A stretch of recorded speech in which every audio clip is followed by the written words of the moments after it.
পাশে যখন হিদায়াতের কথা বলেছি, এই হিদায়াতের কথা বলতে গিয়ে একটা হাদিস আমার মনে পড়ে গেল। এই হাদিসটা আপনাদেরকে শুনিয়ে দিই। এ যুবকেরা, তরুণীরা, আল্লাহ নবী যখন দিন ইসলামের খিদমত করতে লেগেছে, আমার রাসূলুল্লাহ যখন ন্যায়ের কথা বলতে লেগেছে, আমার হাবিব যখন হকের কথা বলতে লেগেছে, তখন আবু জাহেলের মতো আরো বেঈমানেরা আমার রাসূলুল্লাহর বিরোধীকারী হতে লেগেছে। আমার হাবিবকে মার্ডার করে ফেলবে, আমার হাবিবকে মেরে দেবে। এ যুবকেরা, তাদের মধ্যে গোল মিটিং হতে লেগেছে, সমালোচনা হতে লেগেছে। এই মুহাম্মদকে আগে বাড়ানো দেওয়া যাবে না। এই যুবকেরা, তরুণীরা, ইতি সময়ে আবু জাহেলে সহ্য হচ্ছে না, আমার ক্ষমতাটা চলে যাবে, মুহাম্মদ যেভাবে প্রচার করতে লেগেছে, আমার ক্ষমতাটা হারিয়ে ফেললে দেবো, আমার ক্ষমতার কোনো অস্তিত্ব থাকবে না। এই যুবক তরুণীরা, আল্লাহ নবী দোনো জাহানের সুলতানের বিরোধীকারীরা চক্রান্ত করে করে আমার নবীর বিরোধী করতে রয়েছে। আল্লাহ নবী, দয়ার নবীর বিরোধীকারীরা তাদের অস্তিত্ব থাকবে না। কেননা রাসূলুল্লাহ পৃথিবী জমিনে মানুষের জন্য আল্লাহ রহমত হিসেবে দুনিয়া জমিনে পাঠিয়েছে। আল্লাহ নিজে কোরআনে জানিয়েছে, আমি আমার হাবিবকে পাঠাচ্ছি, আমার হাবিবের পিছনে পিছনে রহমত আমি আল্লাহ দিচ্ছি। আমার হাবিব জমিনের মধ্যে যাচ্ছে, আমার হাবিবের পিছনে পিছনে উম্মতের কামিয়াবি যাচ্ছে, আমার রাসূল পিছনে পিছনে যাচ্ছে, আমার রাসূল দুনিয়ায় আসছে, আমার হাবিবের পিছনে পিছনে আমার বান্দা বান্দীদের মুক্তির রাস্তা আমি খুলে দিতে লেগেছি। আমার হাবিব দুনিয়ায় যাচ্ছে, তার পিছনে পিছনে আমি আল্লাহ আমার হাবিবের উম্মতীদের কামিয়াবি রাস্তা বিস্তার করে দিচ্ছি। আমার হাবিব দুনিয়া জমিনে এসেছে, আমি আল্লাহ আমার হাবিবের খাতিরে জাহান্নামের সব দরওয়াজাগুলো আমি আল্লাহ বন্ধ করে দিচ্ছি, আর জান্নাতের দরওয়াজা আমার হাবিবের খাতিরে খুলে দিচ্ছি। এই যুবকেরা, তরুণীরা, আল্লাহ নবী দুনো জাহানের সুলতান এই পৃথিবী জমিনে যখন এসেছে, আমার আল্লাহ কোরআন দিয়েছে গো, 114টা সূরা রয়েছে, 6666টি আয়াত রয়েছে। এই যুবকেরা, এই কোরআনের মধ্যে আমার হাবিবের বিষয়ে জানাতে লেগেছে। এ দুনিয়ার মানুষেরা, আমার হাবিবকে আমি আল্লাহ তোমাদের জন্য নাজাত, তোমাদের জন্য রহমত, তোমাদের জন্য মুক্তি, তোমাদের জন্য পথ প্রদর্শন, তোমাদের জন্য কামিয়াবি করে তোমাদের মাঝে আমি পাঠিয়ে দিলাম। আমার হাবিবকে খবরদার তোমরা কটু কথায় কোনোদিন আঘাত করতে যেও না, আমার হাবিবের বিরোধী করতে যেও না। কেন, যারা আমার হাবিবের বিরোধী করবে তারা আমার বিরোধী করবে, আমার হাবিবের বিরোধী যারা করবে না তারা আমার বিরোধীও করবে না। যারা আমার হাবিবকে আপন বলে স্বীকার করে নেবে, আমি আল্লাহ আমাকেও স্বীকার করে ফেলবে। এই যুবকেরা, এই পৃথিবীর মানুষের কাছে আজকের কোরআন রয়েছে, এই কোরআনের মধ্যে আল্লাহ স্পষ্ট ভাষায় জানিয়েছে, এ দুনিয়ার মানুষের তোমরা মুহাম্মদ রাসূলুল্লাহকে চেনো, মুহাম্মদ রাসূলুল্লাহকে চিনতে গেলে কোরআন খোলো। আল্লাহ কোরআনে কি জানাতে লেগেছে, ওয়াদ-দুহা ওয়াল-লাইলি ইযা সাজা মা ওয়াদ্দা'কা রাব্বুকা ওয়া মা ক্বালা ওয়ালাল আখিরাতু খায়রুল লাকা মিনাল উলা। আমার হাবিবের পরিচয় পেয়ে যাবে। আমার হাবিবের বিষয়ের একটা জায়গায় কোরআন বলতে লেগেছে, ফালা উকসিমু বিহাদাল বালাদ ওয়া ওয়ালিদিন ওয়া মা ওয়ালাদ। আল্লাহ নবীর পরিচয় পেয়ে যাবে। এ পৃথিবীর মানুষেরা, আল্লাহ নবীর পরিচয় যদি পেতে চাও কোরআনটা খুলে নাও। আল্লাহ কোরআনের মধ্যে কি জানাতে লেগেছে, ইন্না আ'তাইনাকাল কাউসার ফাসাল্লি লিরাব্বিকা ওয়ানহার ইন্না শানিয়াকা হুয়াল আবতার। আমার রাসূলুল্লাহর পরিচয় পেয়ে যাবে। আমার হাবিবের পরিচয় যদি নিতে চাও সূরা তাহা খুলে দেখো। এই যুবকেরা, তরুণীরা, কোরআনের মধ্যে আমার রাসূলুল্লাহর পরিচয় আল্লাহ দিয়েছে। অতএব পৃথিবীর মানুষ, তোমরা রাসূলুল্লাহর বিরোধী করে অস্তিত্ব হারিয়ে নিও না, নিজেরা নিজেদের মধ্যে জাহান্নামের খোরা করে ফেলেও না। আমার রাসূলুল্লাহকে ভালোবাসলে আমি আল্লাহ জান্নাতি বানাবো। আরো জোরে বলুন। আমার রসুলকে ভালোবাসলে আমি তোমাদেরকে জান্নাতি বানাবো। আর সেই সময় রসুলের বিরোধী আবু জাহাল তার দলবল করতে শুরু করেছে, মিটিং করছে কি করে একে ধ্বংস করা যায়, কি করে বরবাদ করা যায়। আর এর মাথার উপরে পৃথিবীর কোন রাষ্ট্রনায়কের হাতের দরকার আছে? আরে রসুলের মাথার উপরে পৃথিবীর কোন রাষ্ট্রনায়কের হাতের দরকার আছে? রসুলের মাথার উপরে পৃথিবীর কোন অর্থশালীর হাতের দরকার আছে? আরে অর্থশালী যে তিনিও আল্লাহ, তোমাদেরকে বাঁচিয়ে রেখেছে যে তিনিও, জোরে বলো না, তিনিও আল্লাহ। তোমাদের নিঃশ্বাসে নিঃশ্বাসে নিঃশ্বাসে আল্লাহ তোমাদেরকে বাঁচিয়ে রেখেছে, এটাও দয়া আল্লাহর। তোর অর্থশালীর মাথায় হাতের দরকার নেই, পৃথিবীর কোন রাষ্ট্রনায়কের মাথায় হাতের দরকার নেই। কেন? আমার রসুলের মাথার উপরে একটা ছায়া আছে, তিনি হলেন রব। জোরে বলে, মালিক আমার রসুলকে মহব্বত করে পাঠিয়েছে। তুই মালিক, তুই মালিক, তুই তো আল্লাহর দাস, তুই তো আল্লাহর দাস, তুই কি করবি? রসুলকে মেটাবি? ইতিহাস শোনো, একটা ইতিহাস বলছি আমি আস্তে আস্তে করে, একটা গুরুত্ব হাদিসের দিকে আমি যাচ্ছি। কিন্তু আমি শুরু করেছিলাম যে আজকের বিরোধী কিছু মানুষ উঠেছে, আল্লাহর ওলিদের দরবারে না যেন যাই তার বিরোধী করছে, ইমাম সাহেবদের সাথে সম্পর্ক যেন না করি তার বিরোধী হচ্ছে, ভালো ভালো আলেমদের সোহবাতে গিয়ে না বসি এর বিরোধী হচ্ছে, ইমানি মাহফিলে যাতে আমার ইমানি মাহফিলে যাতে গ্রামের মানুষরা না এসে বসে তার বিরোধী হচ্ছে। এই কথাটা আমি বলতে বলতে কিন্তু রসুল পাকের দিকে নিয়ে গেছি। আর রসুল পাক সাল্লাল্লাহু আলাইহি ওয়াসাল্লামের বিষয়ে বলতে গিয়ে একটা কথা এখানে আপনাদেরকে বলে দিয়ে যাব। এই কথার উপরে আপনারা মনোযোগ দেন। আপনাদের কষ্ট হচ্ছে নাকি? বাবা কমিটির ছেলেরা তোমরা দাঁড়িয়ে আছো, কোনো কাজ যদি না থাকে বসো, একটু আগে আসো, একটু যারা আসছেন সামনে বসতে বলুন, আগে আসার দরকার নেই, সামনে খালি আছে। যেনারা বসেছেন পিছনে বসো, যেনারা আসছেন নতুন মেহমান একটু সাইড দেবেন, আপনারা আগিয়ে দেবেন, ঠিক আছে? যারা পিছনে দেখবেন, এই ভাইরা পিছনে কাউকে দেখলে একটু সামনের দিকে পাঠিয়ে দেবেন, ঠিক আছে? কথা বুঝলেন তো নাকি? যাক একটু আসেন তো বাপ, আল্লাহর ধ্বনি দিতে হবে, শয়তান তাড়াতে হবে, একটু মাঝে মাঝে শয়তান তাড়াতে হবে, না তাড়ালে মন মানসিকতা আমাদের ঠিক থাকবে না। মানে একাবার এদিক ওদিক হয়ে গেলে তো বাপ সমস্যা। শয়তান তাড়ানোর জন্য তাকবীর দেবো, তাকবীর দেন, নারে তাকবীর। মাঝখান থেকে একজন জওয়ান যুবক ছেলে তাকবীর দাও তো দেখি, দাও কেন ছেলে, দাও তো তাকবীর দাও। আল্লাহু আকবার, কিশোর কিশোর, আল্লাহু আকবার। দেখ ভাই দেখ, আল্লাহ ওর জবান কবুল করেছে, ওই জন্য বলেছে। জোরে বলুন আলহামদুলিল্লাহ। এখানেও একটা শিক্ষা দেখো, তোমরা কেউ বলতে পারলে না, একটা আল্লাহর একটা মাখলুক, আল্লাহর একটা বান্দা, তার হয়তো আল জিবটা কোন একটা সমস্যা আছে, বলতে পারছে না, কিন্তু আল্লাহর নাম কত সুন্দর করে বলার চেষ্টা করছে। এখানেই পরীক্ষা।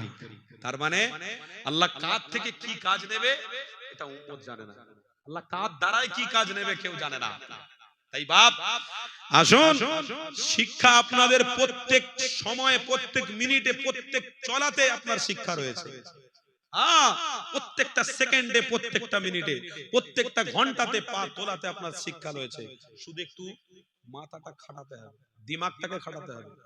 দিমাগ শুধু ওই বাইক চড়বো, বিএমডব্লিউ গাড়ি চড়বো, পৌঁছুচো বাইক কিনবো, দুতলা ঘর করব, একটা জায়গায় 10টা মেয়ের সাথে সম্পর্ক রাখবো, এই মাথা আমার কম লাগাতে লাগাতে সব শেষ করে ফেলেছে। কথা বুঝলেন না? আমার কম এই রাস্তায় এই গবেষণা করতে করতে সব শেষ। আল্লাহ আমাদেরকে হেফাজত করেন, সকলে বলুন আল্লাহুম্মা আমিন। চিরুচি নেই বাপ, এক এক চিরুচি নিয়া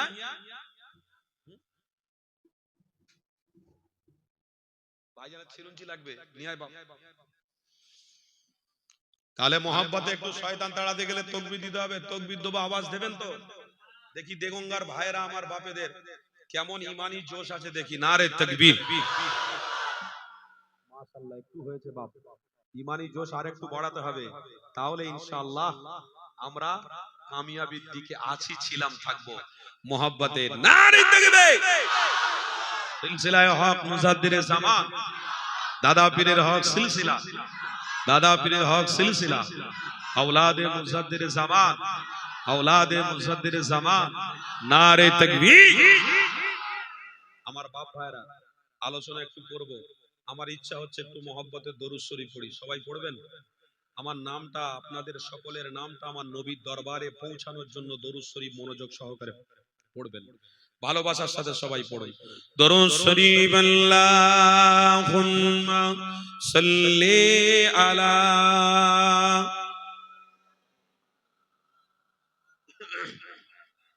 مولانا وعلى آل سيدنا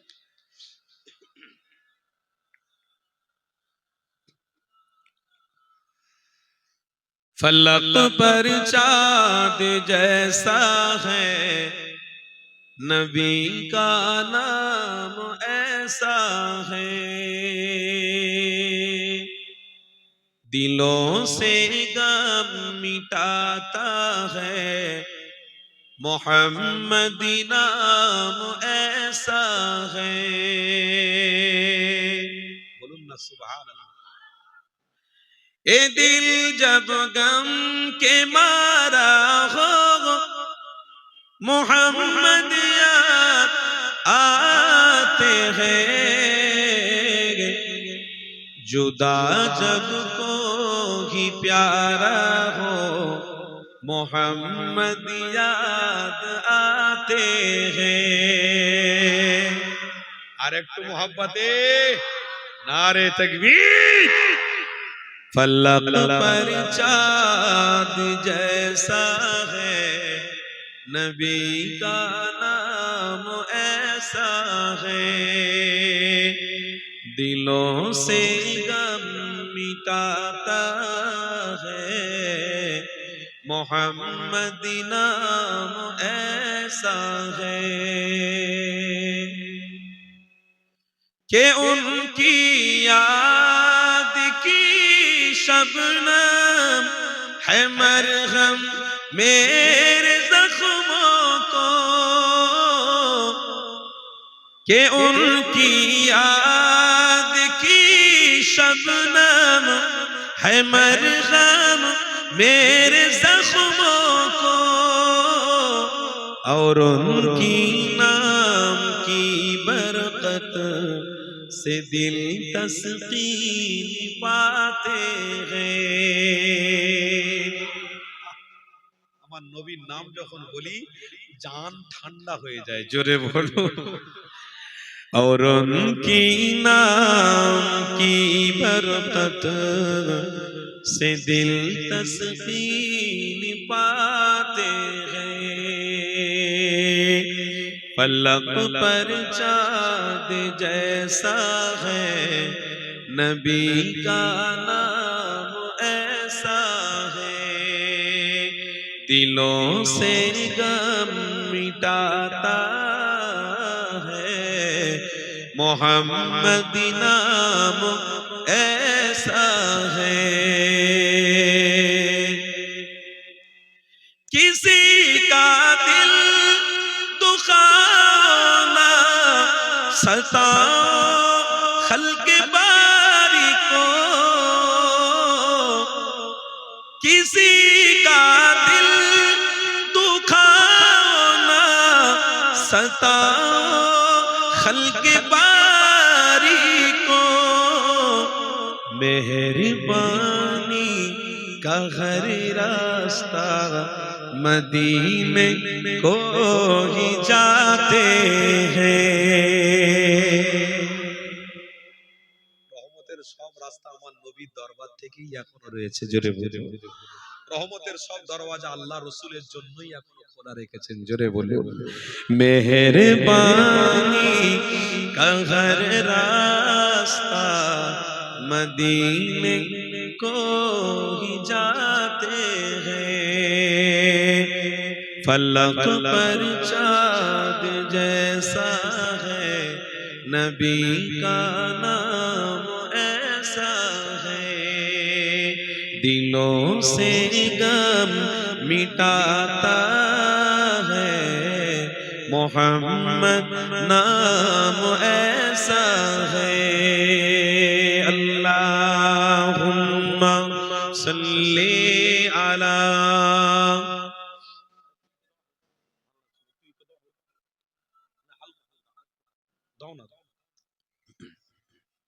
সৈয়দনা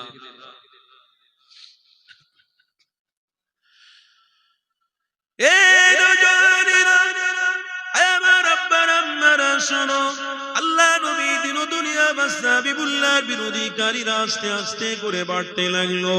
আমার নবী পাকের বিরোধী যারা করতে লেগেছিল তারা কি আজও তাদের নাম ও নিশানা টিকিয়ে রাখতে পেরেছে? বলুন, আজও তাদের নাম নিশানা নাই, সব মিটে গেছে। কিন্তু মুহাম্মদ রাসূলুল্লাহ সাহাবী আবু বকর, আজও আবু বকরের নাম রয়েছে। হযরত উসমান হুজুরের নাম রয়েছে, হযরত আলী হুজুরের নাম রয়েছে, হযরত যায়েদ হুজুরের নাম রয়েছে, হযরত আলী হুজুরের নাম রয়েছে, হযরত জাবির হুজুরের নাম রয়েছে, হযরত হানজালা হুজুরের নাম রয়েছে। প্রত্যেক সাহাবারা আল্লাহ পাক কবুল করে নক্ষত্র বানিয়ে দিয়েছিলেন আমার নবী পাকের আখলাক চরিত্র পে ভালোবাসা নেওয়ার জন্য। আল্লাহ তিনাদেরকে জান্নাতি বলে কবুল করেছিলেন। তাই আপনাদেরকে জানিয়ে দিয়ে আজ আল্লাহর ওলিদের দরবার আমরা ছেড়ে দেব না, আল্লাহর ওলিদের থেকে মুখ আমরা ফিরিয়ে নেব না, ইমানি মাহফিল থেকে মুখ ফিরিয়ে নেব না। কেন? ইমানি মাহফিল যদি আজও থাকে কালও থাকে, আল্লাহর রহমত অবশ্যই থাকতে থাকতে যাবে।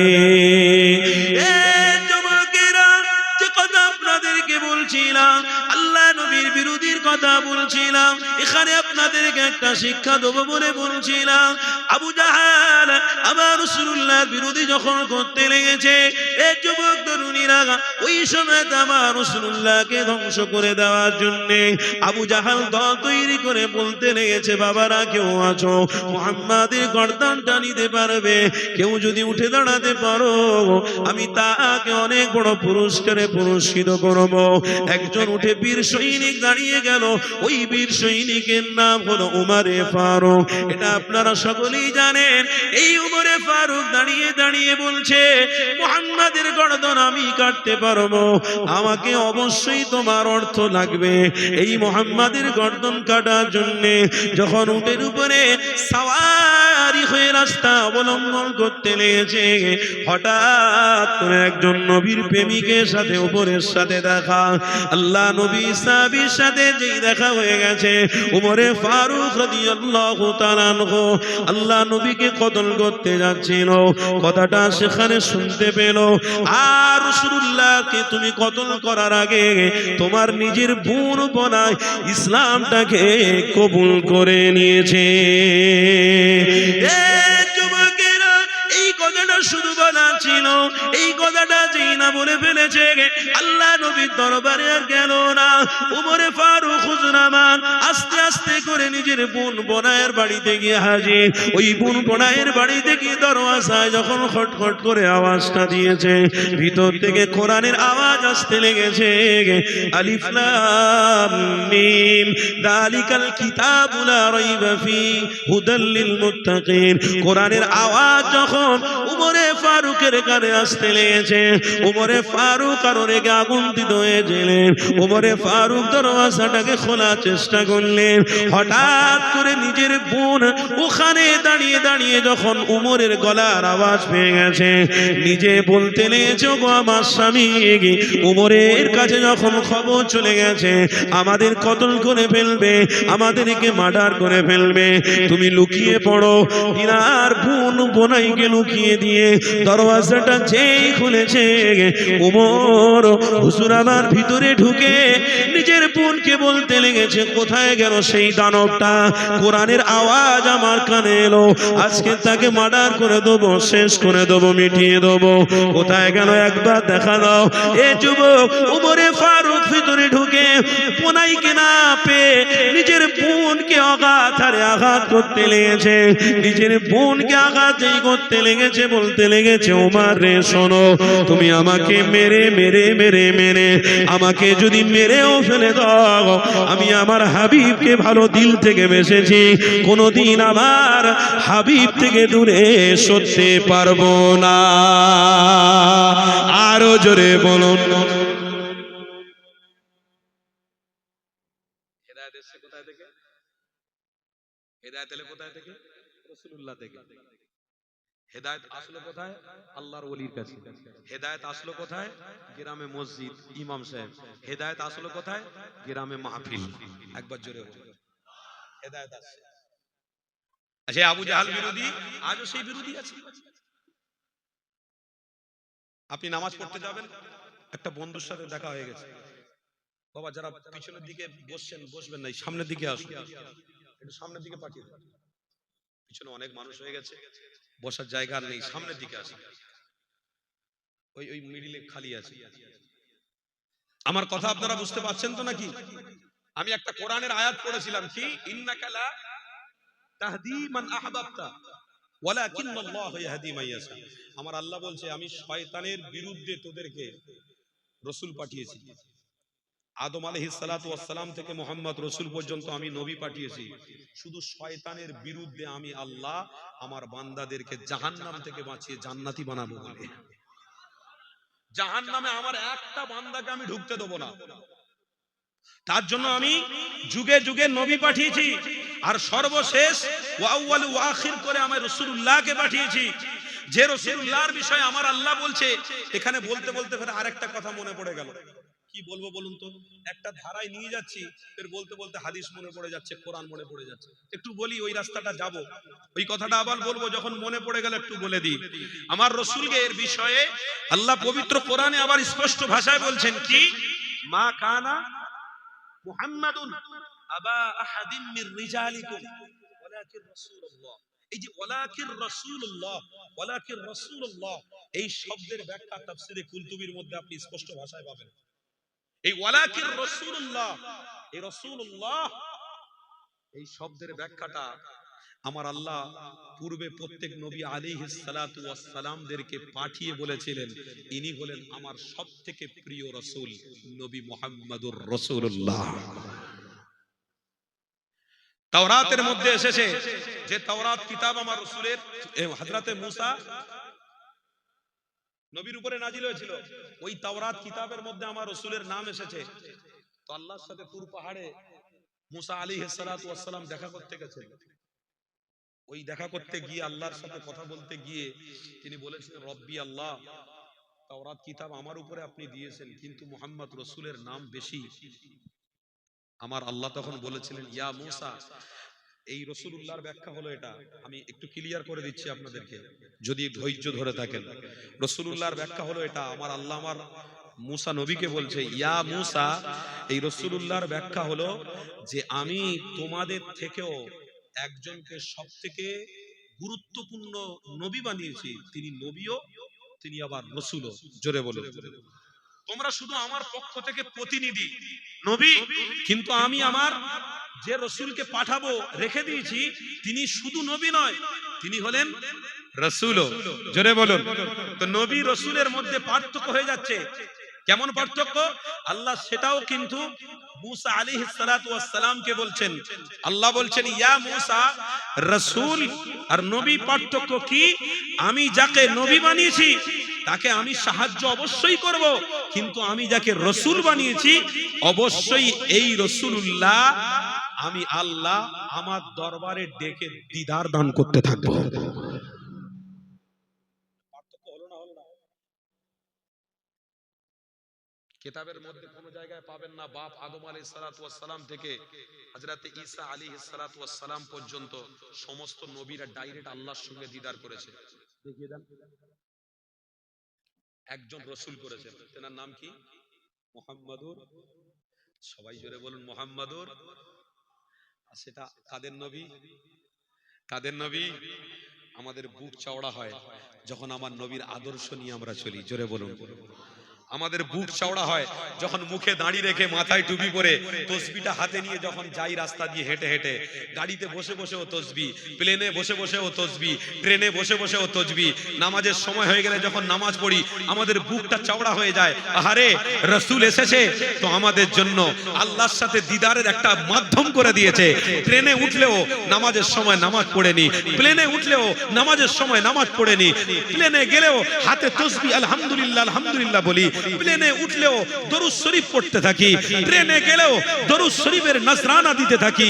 এ যুবক, আমাদের বুকটা চওড়া হয়ে যায় যে আমাদেরকে আল্লাহ এমন একটা রাসূল দিয়েছে যে রাসূলের ওসিলায় আমার আল্লাহর দরবারে ভিক্ষা যদি চাই, নবীর ওসিলা দিয়ে যদি চাই, আল্লাহর দরবারে কবুল হতে আল্লাহ দেরি করে না। বুখারী শরীফের হাদিসের মধ্যে আছে, মুহাম্মদ রাসূলের নাম নিয়ে যে দোয়া চাইবে আমি আল্লাহ ওই দোয়াটাকে ডাইরেক্ট কবুল করে থাকি। আজকের কিছু কিছু শিক্ষিত উঠেছে, আচ্ছা আবার নবীর নাম নিয়ে দরুদ পড়ে আবার দোয়া শেষ করতে হবে। কিছু কিছু বলছে যে বলছে আল্লাহ আপনার হাবিবের কদমের ওসিলা করে আমাদের দোয়াটাকে, আমরা বলি না আল্লাহ হাবিবের ওসিলা করে দোয়াটাকে কবুল করুন, কদমের ওসিলায় কবুল করুন। আর কেউ কেউ বলছে হাই দেখ এখানেও সে রাসূলের ওসিলা। আরে রাসূলের ওসিলা মানে ডাইরেক্ট আল্লাহ। ও আল্লাহ মনে হয় সাত আসমান ভেদ করে মনে হয় জমিনে এসে তোমার নানার বাড়ি এসেছিল, তোমার দাদার বাড়ি এসেছিল, এসে মনে হয় ডাইরেক্ট দেখা করে গেছে। আরে আল্লাহ এটা বান্দাকে বোঝার জন্য রাসূল পাঠিয়েছে, নবী পাঠিয়েছে, কিন্তু আল্লাহ চিনবার জন্য তোমার চোখের পলকটা দেখলেই আল্লাহর পরিচয় তুমি পেতে থাকবে। তোমার নাকের ভিতরে যে নিঃশ্বাস ঢুকছে আর বেরোচ্ছে, এই নেবে আর ছাড়বে, নেবে আর ছাড়বে, এতটুকুর উপরে তুমি বিশ্বাস যদি করো যে এটা আমার ইশারায় হচ্ছে না, আল্লাহর ইশারায় হচ্ছে, বাস এনাফ, অল কমপ্লিট। এই এতটুকু যদি তুমি উপলব্ধি করতে পারো তো তোমার রবকে চিনে তুমি আল্লাহর জান্নাতে চলে যাওয়ার যোগ্য হয়ে যেতে পারবে। তো হাজার মানুষ, হাজার কথা, হাজার বেদনা, হাজার দুঃখ, কোথায় যাই ভাই? কি হয়? যে কথা আমি বলছিলাম, কথা কি? আমার কথা শুনছেন তো নাকি? হ্যাঁ, এদিক ওদিক হচ্ছেন।